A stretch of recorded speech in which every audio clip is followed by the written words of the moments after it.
మంత్రి గారు చెప్పినట్టుగా చాలా విషయాలలో సమస్యలు అనేది మరి గిరిజన గ్రామాలలో ఎదుర్కొంటున్నటువంటి ఉన్నాయి సార్. ముఖ్యంగా పోడు సమస్య అసెంబ్లీకి వచ్చిన నాటి నుంచి మేము అది క్వశ్చన్ చేస్తూనే ఉన్నాం. సీఎం గారితో సహా జవాబులు వస్తూనే ఉన్నాయి. కానీ ఆచరణలో మాత్రము ఇంతవరకు రాలేదు. 1 ఇయర్ నుంచి దరఖాస్తులు సర్వేల పేరుతో జరుగుతుంది. ఒక దిక్కు ఉన్న భూములన్నీ కూడా లాక్కుంటున్నటువంటి పరిస్థితి ఉంది సార్. అదేవిధంగా మరి వాటికి ఎప్పటి నుంచి పట్టాలు ఇస్తారు, క్లియర్ చేస్తారు. ఈ ప్రాబ్లమ్స్ ఫారెస్ట్ ఆదివాసులు, గిరిజనులు, దళిత బహుజనుల మధ్య ఒక గొడవలాగా అవుతుంది. అదొక ప్రాబ్లం అయిపోయింది. కాబట్టి దానికి వెంటనే పరిష్కారం చూపించాలని కూడా కోరుతా ఉన్నాం సార్. నేనేమి అడగను, జస్ట్ క్వశ్చన్ రూపంలో అడుగుతా. ప్రసంగాలు లేవు సార్, స్క్రిప్టులు లేవు, జస్ట్ ప్రజల ఆవేదన మేము ముందు పెట్టదలుచుకున్నా సార్. ఐటీడీఏలకు ప్రత్యేక నిధులు గతంలో ఉండే సార్. 29 శాఖలు ఉండేది. వాటి పని వాటికి ఉండేది. వాళ్ళు స్వేచ్ఛగా నిధులు కేటాయించుకునేది.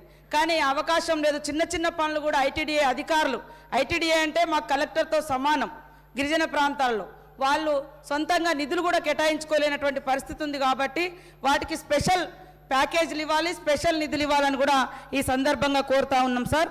అదేవిధంగా హాస్టల్స్, ఎస్సీ ఎస్టీ హాస్టల్స్లో కూడా మరి మెస్ ఛార్జెస్ పెరుగుతున్నాయి ధరలు. కానీ ధరలకు అనుగుణంగా కూడా సరే గతంలో కంటే పెంచిరు, ధరలు కూడా అదేవిధంగా పెరిగినాయి. వాటికి అనుగుణంగా మెస్ ఛార్జెస్ కూడా పెంచాలని కోరుతా ఉన్నాం సార్. హాస్టళ్లలో దాదాపుగా 20 ఇయర్స్ నుంచి పనిచేస్తున్నటువంటి Delhi wage and contingent workers ఎవరైతే ఉన్నారో దాదాపుగా 2 మంత్స్ నుంచి వాళ్ళు ధర్నాలు, దీక్షలు చేసి రోడ్ల మీదకి వచ్చారు సార్. ఆ సమస్య అక్కడే ఉంది. వాళ్ళు పర్మనెంట్ చేయాలంటారు, జీతాలు పెంచాలంటారు. మా మంత్రి గారికి, మా సోదరిమణి గారికి కూడా తెలుసు. కాబట్టి దయచేసి వాళ్ళ సమస్యను కూడా ఎప్పటిలోగా పరిష్కరిస్తారో క్లారిఫికేషన్ ఇవ్వాలని కోరుతా ఉన్నాం సార్. ముఖ్యంగా దళిత బంధు, గిరిజన బంధు ప్రస్తావన మునుగోడు ఎలక్షన్ల సందర్భంగా ముఖ్యమంత్రి గారు తీసుకొచ్చారు. ఈసారి బడ్జెట్లో అసలు ఆ విషయమే లేదు సార్. ఇస్తారా ఇవ్వరా అది కూడా చెప్పాల్సినటువంటి అవసరం ఉంది సార్. ఎస్సీ ఎస్టీ ఉద్యోగులకు సంబంధించి ఓపెన్ కేటగిరీలో ప్రమోషన్స్ గతంలో కూడా మేము అడిగి ఉన్నాం సార్. ఓపెన్లో ప్రమోషన్స్ ఇవ్వకుండా అడక్కసినటువంటి ఒక పదం ద్వారా జియో 2 ద్వారా ఆ ప్రమోషన్స్ ఆపేసినారు. ఆ జియోని రద్దు చేసి ఏదైతే జియో నెంబర్ 5 ఉందో దాన్ని ఇంప్లిమెంటేషన్ చేయాలని కోరుతా ఉన్నాం సార్. మా మంత్రి గారు కూడా ఇందాక గుర్తు చేసిన విధంగా ఎక్కువ ఉద్యోగాలు జియో నెంబర్ 3 ద్వారా పొందినటువంటి ఆదిలాబాద్ నుంచి మరి ఖమ్మం దాకా కానీ మరి గిరిజన ప్రాంతాల్లో పొందినటువంటి ఉద్యోగులకు ప్రమోషన్లకు వచ్చేసరికి ఆ జియో రద్దయింది. కాబట్టి ప్రమోషన్లు ఇవ్వమని జనరల్ కేటగిరీలో లేదా ఉన్న రిజర్వేషన్లలోనే సర్ది పెట్టాలని చూస్తూ ఉన్నారు. కాబట్టి స్పష్టమైనటువంటి ఆదేశాలు కింది స్థాయి అధికారులకు ఇచ్చి ఒక మొక్క అయితే జియో నెంబర్ 3 ద్వారా పెట్టడం జరిగింది సార్. దాన్ని ఇంక ఎదగొద్దు, మీరు వచ్చిరు కానీ మీకు ప్రమోషన్లు లేవంటే ఇది ఎంతవరకు కరెక్ట్ సార్? కాబట్టి వెంటనే మా మంత్రి గారు టీఎస్సీ మీటింగ్ పెట్టి మరి దాని మీద ఒక జియో నెంబర్ 3కి సంబంధించి దానికి బదులు ఒక ఆర్డినెన్స్ తీసుకొస్తారా, ఒక స్పెషల్ జియో తీసుకొస్తారా, దాన్ని పునరుద్ధరించుకునే విధంగా కృషి చేయాలని కూడా నేను ఈ సందర్భంగా కోరుతా ఉన్నాను సార్. అదేవిధంగా రోడ్లు సార్, రోడ్లకు సంబంధించి మా మంత్రి గారు ఇచ్చిర్రు ఈ మధ్యకాలంలో. అదేవిధంగా నక్సల్స్ ఎఫెక్టెడ్ కింద కూడా చాలా రోడ్లు 100 కోట్ల వరకు మా జిల్లాలో ఇచ్చిర్రు సార్. కానీ ఫారెస్ట్ అధికారులు రోడ్లను ముట్టనిస్తలేరు. ఇంకేం లాభం సార్? వచ్చి ఎక్కడ వేసిన గొంగళి అట్లనే ఉంది. కాబట్టి ఒక అధికారిని, స్పెషల్ అధికారిని నియమించి ఆ రోడ్లు అమలయ్యే విధంగా చూడాలని కోరుతా ఉన్నాం సార్. ఫారెస్ట్ ఇబ్బందులు లేకుండా చేయాలని కోరుతా ఉన్నాం సార్. గిరివి కాస బోర్లు నిధులు కేటాయించిన అక్కడ పోయి బోర్ వేసే టైంకు బోర్ను సీజ్ చేస్తూ ఉంటారు. బోర్ వేసిన కాడ కరెంట్ కనెక్షన్ ఉండట్లేదు, ఇవ్వట్లేదు. ఏమంటే ఐటీడీఏలో నిధులు లేవు. ఇట్లాంటి ప్రాబ్లమ్స్ ఐటీడీఏలు కూడా ఎదుర్కొంటా ఉన్నాయి. కాబట్టి ఐటీడీఏలకు స్వేచ్ఛ ఇవ్వాల్సిన అవసరం ఉంది సార్. కొమ్రం భీం గారి పోరు జిల్లాలు, పోరు గ్రామాలు ఆదిలాబాద్లో వారితో పోరాటంలో పాల్గొని ఆ రోజు ఉన్నటువంటి మరి పోరు గ్రామాలు 16 గ్రామాలకు ముఖ్యమంత్రి గారు అక్కడికి వెళ్ళినప్పుడు ఇళ్ళు కానీ రోడ్లు కానీ అవన్నీ సౌకర్యాలు ఇస్తామన్నారు సార్. అవి అమలు కాలేదు. దయచేసి వాటిని కూడా పరిగణలోకి తీసుకొని నిధులు కేటాయించాలని కోరుతా ఉన్నాం. అదేవిధంగా నియోజకవర్గానికి 2000 ఇండ్లు అన్నారు సార్. ఫస్ట్ ఎప్పుడు 2014లో ఇండ్లు కేటాయించారు. అప్పటి నుంచి ఇప్పటి వరకు మళ్ళీ ఇండ్లు రాలే. మరి ఎక్కడెక్కడ ఇండ్లు కూలిపోయి పేదలు, దళితులు, గిరిజనులు, బహుజనులు, మైనార్టీలు, అగ్రకులాల్లో కూడా పేదవాళ్ళకి ఇండ్లు లేక పాలిథిన్ కవర్లలో ఉంటున్నారు. దయచేసి మాలాంటి వెనుకబడ్డ నియోజకవర్గాలకు, అత్యధికంగా వెనుకబడ్డ కులాలు ఉన్నటువంటి నియోజకవర్గాలకు మరి నిధులు కేటాయించాలని, ఇల్లు కేటాయించాలని ఈ సందర్భంగా కోరుతా ఉన్నాం సార్. అదే విధంగా ఐకేపీకి సంబంధించి మరి మహిళా సంక్షేమం సంబంధించి విఏ మహిళా సంక్షేమం ఉంది, మేడం చెప్పింది కదా, మేడం చెప్పింది విఏ ఐకేపీ ఉద్యోగుల జీతాల పెంపు, ఉద్యోగ భద్రత అడుగుతా ఉన్నారు సార్. మేడం గారు దాని గురించి కూడా నిర్ణయం తీసుకోవాలని, అదేవిధంగా అంగన్వాడీలు రిటైర్మెంట్ బెనిఫిట్స్ కానీ మిగతా ఉద్యోగులకు ఉన్నటువంటి భద్రత కానీ లేదని వారు కూడా అడుగుతూ ఉన్నారు. కాబట్టి వారి గురించి కూడా ఆలోచించాలని కోరుతూ, ఇతర పూజారులకు ఇచ్చినట్టుగానే దళిత గిరిజన బహుజన పూజారులకు కూడా గౌరవ వేతనం ఇవ్వాలని, అదేవిధంగా గ్రామీణ దేవతలకు కూడా గుడులకు నిధులు కేటాయించాలని ఈ సందర్భంగా అడుగుతున్నా సార్. నేను సుత్తి మాట్లాడలేదు, స్క్రిప్ట్ మాట్లాడలేదు, దీర్ఘకాలిక ఉపన్యాసం ఇవ్వలేదు సార్. కొన్ని పాయింట్స్ ఇవన్నీ చేసి తెలంగాణ సాధించుకొచ్చి అష్ట కష్టాలు పడి గత 25 సంవత్సరాలుగా ఒక యజ్ఞంలాగా దీన్ని తీసుకొని పోతా ఉంటే కాంగ్రెస్ పార్టీ నాయకులు మాట్లాడతారు, అధ్యక్ష కేసీఆర్కి పిండం పెడతాం, ఇవన్నీ చేసినందుకు నాకు పిండం పెట్టాలా, ఈ తిప్పల పడ్డందుకు ఆ పిండం పెట్టాలా, మీ వల్ల కాని పని, మీ నాయకులు ఎంతరో మంది ఎన్ని చూపి పారిపోయినటువంటి తెలంగాణ ఉద్యమాన్ని నేను భుజానేసుకొని అనేక కష్టాలు పడి దీక్షలు చేసి చివరికి నా చావు మీద తెచ్చుకునేంత ప్రయత్నంలో తెలంగాణ తెచ్చిపెడితే మీకు పిండం పెడతామంటే ఎవరు హర్షిస్తారు అధ్యక్ష? ఇదేనా సంస్కారం? ఇదొక పద్ధతి, ఇదొక పార్టీ, దీనికో లెక్కన? చాలా బాధ కలుగుతుంది అధ్యక్ష, దుఃఖం వస్తుంది. ఎందుకంటే ఏందండి నాకు అర్థం కాదు. ఇది పూర్తిగా ఎటుపడతాడు, నోరుంది కదా అని విచ్చలవిడిగా మీ పార్టీల నియంత్రణ లేకపోవచ్చండి, కానీ సంఘం చూస్తుంది కదా, సమాజం చూస్తుంది కదా. నన్ను అడుగుతున్నారు, మన రాహుల్ గాంధీ ఏదో ఒక మాట అందరికీ మోడీ పేరే ఉన్నదంటే 2 సంవత్సరాల జైలు శిక్ష విధించారు అధ్యక్ష. అఫ్కోర్స్ నిన్న సుప్రీంకోర్టు స్టే ఇచ్చింది, సభ్యత్వం కూడా తీసేసిండ్రు. మేము ఆ చర్యలు తీసుకోలేమానండి? మేము తీసుకోకపోదుమా? మీరు ఏదో స్వేచ్ఛ కావాలి, స్వేచ్ఛ ఇచ్చినాం, మేము చాలా లిబరల్గా ఉంటున్నాం, డెమోక్రాటిక్గా ఉంటున్నాం, అన్ని రకాలుగా బాగుంటున్నాం. లేకపోతే మీరు అట్లా మాట్లాడిన దానికి మీ తాట తీసే పరిస్థితి ఇష్యూ కాదు కదా గవర్నమెంట్ అనుకుంటే. కానీ మీరంతా ఆ విధంగా ఇష్టం వచ్చిన అడ్డగోలు మాట్లాడినా మేము సంయమనం పాటిస్తున్నాం. మేము ఇది పోలీసులు ఉసుగొలుపుతలేం, ప్రజలే తీర్పు చెప్తారు రేపు పొద్దున అనే ఉద్దేశంతో మేము ముందుకు పోతా ఉన్నాం.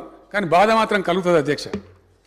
ఎక్కడ ఏం చేయని వాళ్ళు తెలంగాణ ఉద్యమం జరుగుతున్న దాని మీదకి తుపాకులు తీసుకొని పోయిన వాళ్ళు మాట్లాడతారు అధ్యక్ష. ఇలా 2 పార్టీల అధ్యక్షులు అధ్యక్ష. కాంగ్రెస్ పార్టీ అధ్యక్షుడేమో రైఫిల్ తీసుకొని పోయిండు కరీంనగర్ జిల్లాకు, ఇంకో పార్టీ అధ్యక్షుడేమో అందరు రాజీనామా చేస్తుంటే ఆయన ఒక్కడు మాత్రం రాజీనామా చేయకుండా అమెరికాకు వారిపోయింది అధ్యక్ష, భారతీయ జనతా పార్టీ. ఆ ఉన్న ఒక వ్యక్తి ఎన్ఎల్ లక్ష్మీనారాయణ నిజామాబాద్ టౌన్లో ఆయన ఉండే, ఆయన రాజీనామా చేసిండు అధ్యక్ష. మమ్మల్ని నమ్మి రాజీనామా చేస్తే నేను స్వయంగా పోయి, నేను అప్పుడే దీక్ష నుంచి విరమించుకొని వచ్చిన, నాకు ఆరోగ్యం బాగా లేకున్నా ఆయన కోరిన టైంలో 4 PM రావాలని చెప్తే నేను పడుకుంటా లేసుకుంటా 4 PM పోయి వీళ్ళ ఆనాటి పెద్ద లీడర్ వీళ్ళ దాంట్లో డి శ్రీనివాస్ గారని ఆయనను ఓగొట్టి మళ్ళీ లక్ష్మీనారాయణ గారిని సిన్సియర్ గెలిపించిన అధ్యక్ష. ఇవన్నీ కూడా జరిగినాయి అధ్యక్ష, ప్రజల ముందే జరిగినాయి. ఇవన్నీ చాలా బాధ కలుగుతుంది అధ్యక్ష, దుఃఖం వస్తుంది. ఇంత చేసి పెట్టి రాష్ట్రాన్ని ఒక తువ్వలో పెట్టి ఒక గాడిలో పెట్టి ఆర్థిక పరంగా ఎక్కడిదండి దళిత బంధు? మీరు అందరికీ ఇవ్వాలి, తొందరగా ఇవ్వాలని మాట్లాడుతున్నారు. మీ జన్మలు ఆలోచించారా దళిత బంధు ఇవ్వాలని? మీ ఇండియన్ నేషనల్ కాంగ్రెస్ కనుక స్వతంత్రం వచ్చిన తెల్లారే దళితుల వృద్ధి గురించి పనిచేసి ఉంటే ఇలా దళిత బంధు ఎందుకు ఇవ్వాల్సి వచ్చేదండి? దయచేసి ఆత్మవిమర్శ చేసుకోండి, మమ్మల్ని అన్నాడు కాదు. మేము ఇలా దేశానికి ఒక దిక్సూచిగా ఉన్నాం అధ్యక్ష. నేను మహారాష్ట్రకు పోయి నేను మాట్లాడుతుంటే అక్కడ వేణువుల్లో కొనియాడుతున్నారు మీ తెలంగాణ మోడల్ మాకు కావాలని చెప్పి. వేరే రాష్ట్రాలలో దేశమంతా వీ వాంట్ తెలంగాణ మోడల్ అంటుంటే ఇక్కడ ఉన్నోళ్ళు మాత్రం ఇంత మంచిగా జరిగిందని కనీసం ఒక మాట హర్షించకపోగా ఉల్టా తూలనాడడం, దూషించడం, పిండం పెడతాం గండం పెడతాం అని మాట్లాడడం. తెలంగాణ ప్రజలు నా మాటలు వింటున్నారు అధ్యక్ష. వచ్చే ఎన్నికలలో ఎవరికి పిండం పెట్టాలో ఇప్పుడు ప్రజలు నిర్ణయించాలి అధ్యక్ష.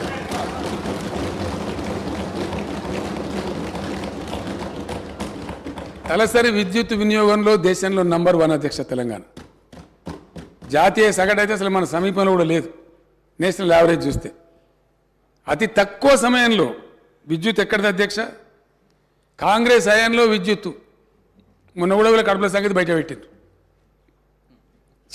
ఇస్తామని చెప్పింది 9 గంటలు, ఇచ్చేది పొద్దాగా 3 గంటలు, రాత్రి 4 గంటలు.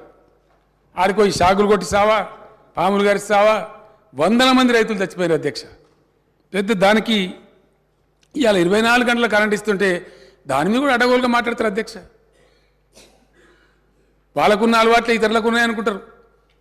ఎంత క్రమశిక్షణ పాటిస్తే, ఎంత పటుత్వంగా పనిచేస్తే ఇండియా మొత్తంలో అధ్యక్ష దయచేసి ఒక్క పాయింట్ చాలు, ఏదైనా చూడడానికి పరిశీలించడానికి కొన్ని సరిపోతాయి అధ్యక్ష, కొన్ని సూచికలు ఉంటాయి, ఇండికేటర్స్ ఉంటాయి. అన్నం ఉడికిందా లేదని మొత్తం కుండను విసుకము, ఒక గింజను విసిస్తే దాన్ని బట్టి అర్థమవుతుంది. కొన్ని ఇండికేటర్స్ చూస్తే అర్థమైపోతుంది ఏ రాష్ట్రం సంగతి, వాకిలు చూస్తే ఇల్లు సంగతి తెలుస్తుంది అన్నట్టుగా. ఎంత ఇండియా మొత్తంలో ఏ ఒక్క రాష్ట్రంలో కూడా 24 అవర్స్ పవర్ సప్లై లేదు. ఈరోజు నేను నిలబడి మాట్లాడే టైంలో no single state in India gives 24 power supply to all the sectors. అప్పుడు ఎట్లా అధ్యక్ష, కాంగ్రెస్ రాజ్యంలో పేలిపోయే ట్రాన్స్ఫార్మర్లు, వందల కొద్ది కాలిపోయే మోటార్లు ప్రతిరోజు అధ్యక్ష, ఒక రోజు కాదు. ట్రాక్టర్ కాలిపోతే పడ్డ బాధలన్నీ ఊరోళ్ళందరూ తలా 2,000 తలా 3,000 జమ చేసి ట్రాక్టర్ మీద పెట్టి ఎలక్ట్రిసిటీ ఆఫీసుల కాడ పోయి ఎలక్ట్రిసిటీ ఆఫీసుల కాడ ధర్నాలు, భయంకరమైనటువంటి పరిస్థితులు అధ్యక్ష. వీళ్ళు మాకు ఇలా పాఠాలు చెప్తామంటారు, వీళ్ళు మాకు నీతులు చెప్తామంటారు. ఇలా చాలా కష్టపడి ఈ స్థితికి తీసుకొచ్చినాం అధ్యక్ష. దీన్ని కాపాడుతున్నాం మేము. దీని మీద అపోహలు కలిగే విధంగా ఇష్టం వచ్చినట్టు మారుతారు అధ్యక్ష. ఆనాడు రాష్ట్రం ఏర్పడ్డ నాడు నేషనల్ కాంగ్రెస్ పార్టీ హయాంలో తెలంగాణ స్థాపిత విద్యుత్ శక్తి 7,778 మెగావాట్ల అధ్యక్ష. ఈరోజు తెలంగాణ ఇన్స్టాల్డ్ కెపాసిటీ 18,756 మెగావాట్ల అధ్యక్ష. అతి త్వరలో 4-5 నెలలలో దేశంలోనే నంబర్ 1గా పబ్లిక్ సెక్టర్లో స్థాపించిన number 1 ultra mega power plant ఇండియాలో నంబర్ 1 అధ్యక్ష. ఏ రాష్ట్రం సాహసం చేయలే. ఈవెన్ ఎన్టీపీసీ కూడా తర్వాత వచ్చింది. కానీ ఒక రాష్ట్ర ప్రభుత్వంగా పబ్లిక్ సెక్టర్లో తెలంగాణ జెన్కో ఆధ్వర్యంలో 4,000 మెగావాట్స్ పవర్ స్టేషన్ 30,000 కోట్లతోని మేము నల్లగొండలో దామర్చల్లో పెట్టినాం అధ్యక్ష. అక్కడ మా ఎమ్మెల్యే భాస్కరరావు గారు, ఆ జిల్లా మంత్రి విద్యుత్ శాఖ మంత్రిగా ఉండి మా జగదీష్ రెడ్డి గారు, సౌత్ తెలంగాణలో మేము ఎంత న్యాయబద్ధంగా పోతామంటే అధ్యక్ష, కాకతాళీయంగా తెలంగాణలో ఉండే పవర్ స్టేషన్స్ అన్నీ కూడా ఉత్తర భాగంలో ఉన్నాయి అధ్యక్ష. అది కొత్తగూడెం కావచ్చు, పరకాలలో కాకతీయ కావచ్చు, మేము పెట్టిన భద్రాద్రి కావచ్చు, అంతకుముందున్న ఎన్టీపీసీ రామగుండం కావచ్చు, నిజాం స్థాపించిన పవర్ స్టేషన్ కావచ్చు, అన్నీ కూడా గోదావరి ఒడ్డున అన్నీ కూడా ఇటు ఉత్తరం వైపే ఉన్నాయి అధ్యక్ష. ఒక పవర్ లోడ్ సెంటర్ రావాలంటే దక్షిణ తెలంగాణలో కూడా ఒక పెద్ద విద్యుత్ సంస్థ ఉండాలి. దక్షిణ తెలంగాణలో విద్యుత్ ఉందా అధ్యక్ష? లేదని కాదు. 2,444 మెగావాట్ల జల విద్యుత్ ఉంది శ్రీశైలం మీద, నాగార్జున సార్ మీద. కానీ అది హైడ్రో ఎలక్ట్రికల్ పవర్ అధ్యక్ష. అది 24 గంటలు రాదు, సంవత్సరం పొడుగుతా రాదు, నీళ్ళు అయిపోతే అయిపోతుంది. కాబట్టి పవర్ సెంటర్ కూడా దక్షిణ తెలంగాణ కూడా భవిష్యత్తులో బ్రహ్మాండంగా ఉండాలి. అక్కడ పరిశ్రమలు వచ్చినా మరొకటి వచ్చినా ఉండాలని చెప్పి అక్కడ పెట్టాలనుకున్నప్పుడు జగదీష్ రెడ్డి గారిని అతను ఫైట్ చేసి, అన్నా నల్లగొండ జిల్లాలో పెట్టండి, కృష్ణలో అక్కడ దాని పేరేందా రిజర్వాయర్ పేరు టేల్పాండ్లో నీళ్ళు సమృద్ధిగా ఉంటాయి, 10-11 టీఎంసీలు ఎప్పటికీ ఉంటాయి, అక్కడ జీవనదిలాగా ఉంటుంది. మీరు నీళ్ళ గురించి ఫికర్ చేయకండి, మీద నెత్తి మీదనే నాగార్జున సార్ కూడా ఉంది, నల్లగొండలో పెట్టమని చెప్పి అదే పరిస్థితి మహబూబ్నగర్లో లేదు అధ్యక్ష. ఎప్పటికి ఉండే నీళ్ళు ఉండే పరిస్థితి లేదు. ఇది నాగార్జున సార్ కింద కాబట్టి నాగార్జున సాగర్లో డెడ్ స్టోరేజే దాదాపు 120-130 టీఎంసీలు ఉంటుంది కాబట్టి అక్కడ సేఫ్ అని చెప్పి నిపుణులందరూ నిర్ధారించిన తర్వాత ఇరిగేషన్ వాళ్ళతో కూడా మాట్లాడి భాస్కరరావు గారి సహకారంతో దామర్చెల్లో ఆ ప్లాంట్ పెట్టినాం అధ్యక్ష. ఇటీవల కాలంలో నేను మంత్రి గారు అందరం పోయి అక్కడ తిరిగినాం. చాలా హృదయానికి ఎంతో సంతోషమైంది అధ్యక్ష. దాని మీద కూడా అవాకులు చెవాకులు మాట్లాడతారు సార్. దాని మీద కూడా